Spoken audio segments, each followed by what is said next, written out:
So I want to teach you a fancy Bible word this morning, regeneration. Everyone say regeneration. Let's say it again, regeneration. Very good. So what does this word mean? Well, this is Jesus' work of bringing believers from death to life. Like Jon just said, this is about God coming in and changing you.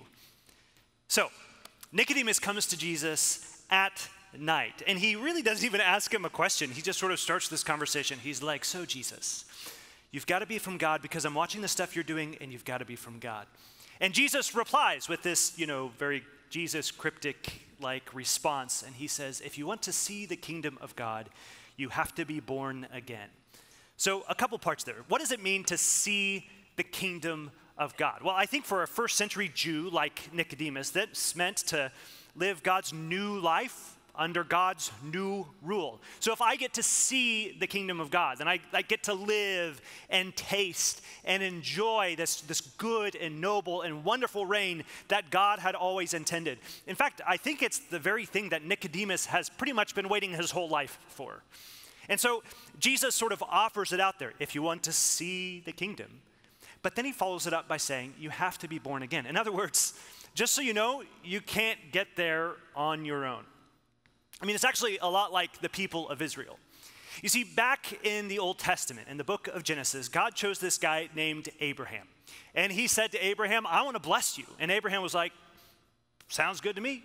So God starts blessing Abraham, and Abraham believes God for it. And then he goes on to do a bunch of really terrible stuff, right? Like he questions whether or not God's going to keep his promises. He lies and says that his wife is his sister, so that another guy tries to marry her. He has sex with his wife's servant. It's kind of awkward. He lies and says his wife is his sister so that another guy tries to marry her. He did that twice, guys, right? All of these terrible things, and yet God just keeps on blessing him and his son and his son's son, whose name happens to be Israel. But this doesn't mean that these people are awesome. I mean, just read the book of Genesis. If you thought your family was dysfunctional, you'll read Genesis and you'll be like, you know what? I really feel like we got our stuff together.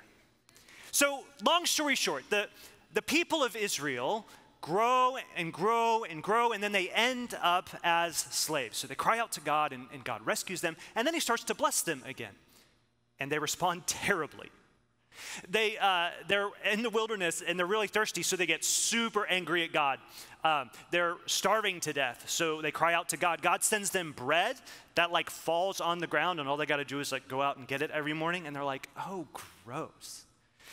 God essentially marries them at this mountain, and 6 weeks later, they cheat on him.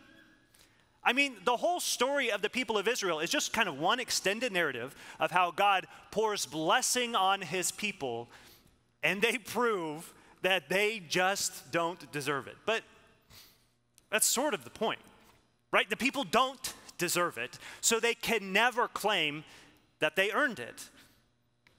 Kind of like Nicodemus. Kind of like us.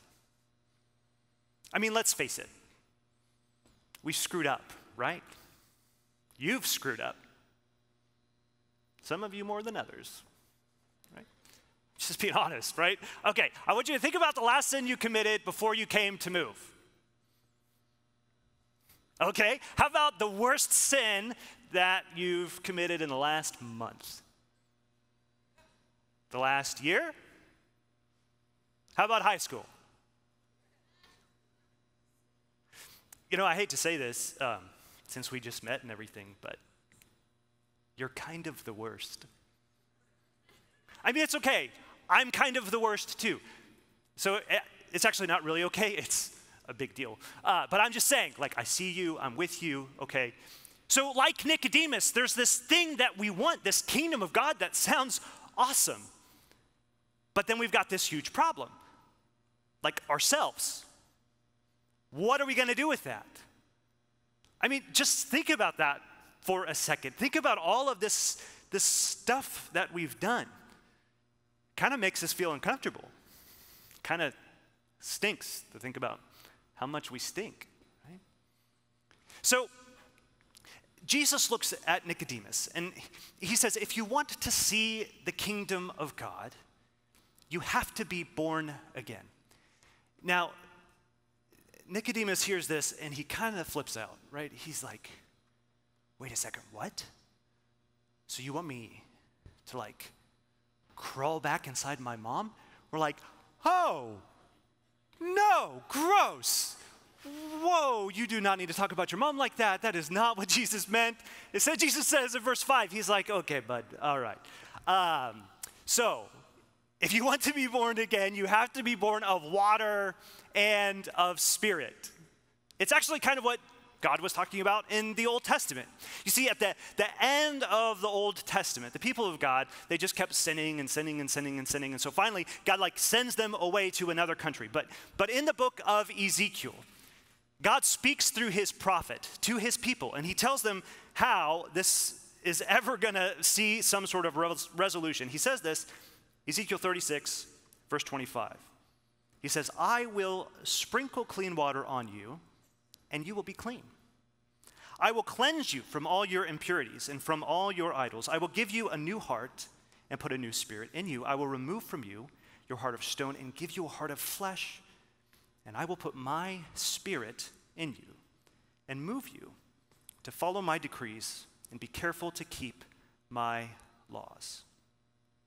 God's essentially saying that the only hope for God's people is for God himself to step in, for God himself to give them a new spirit and to wash them with water. In other words, you can't fix this on your own. You cannot save yourself. You're too far gone. You're too screwed up. You're too hopelessly lost to ever claw your way back to God's good world. Your only hope, my only hope, is regeneration. This is Jesus' work of bringing believers from death to life. So here's what I want to do. I want you to close your eyes, and I want you to bring to mind those sins that you were just thinking about a few minutes ago. I want you to, if you can kind of imagine, like holding all of that shame and guilt sort of like out right in front of you. So what are you going to do with that? How are you going to deal with that? Like you can numb it. You can pretend like it doesn't exist, but you can't hide it. Like Jesus sees it all. So what are you going to do with it? Okay, you can open your eyes. Here's the deal. Jesus is offering an invitation to you today. He wants to make you new. He wants to bring you from death to life. He wants to give you his spirit. He wants to give you his water. Maybe it feels weird for you. You know what you've done. Maybe your question is like Nicodemus. How can this be? Good. Bring that question to Jesus today. Jesus is for all, forever, and he wants to speak to you today. Are you listening?